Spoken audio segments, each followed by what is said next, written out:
Hey people, after long I'm doing a recording, and I don't know, I always feel happy just to do these recordings. So I have to say that as of yesterday I saw this movie called Gaslight, which is on it is on Disney Plus Hotstar.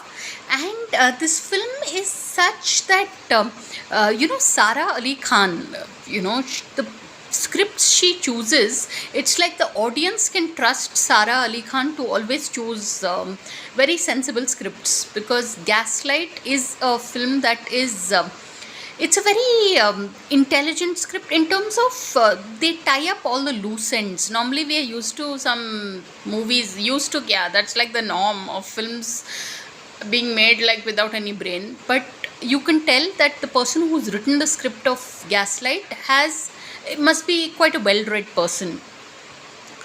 I mean, in terms of, it is just it's a very intriguing film, and and a stellar star cast like Vikrant, Massey, and Chitrangada Singh.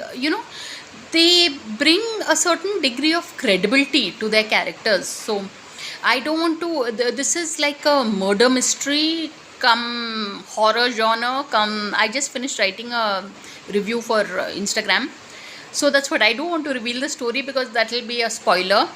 But really, people, if there's one film in the recent past that is a film worth watching, it would be Gaslight by Sara Ali Khan, and it is on Disney Plus Hotstar. So it's already now it's going to become a 2-minute video. Oh my god. So on that note, thanks for watching and please subscribe.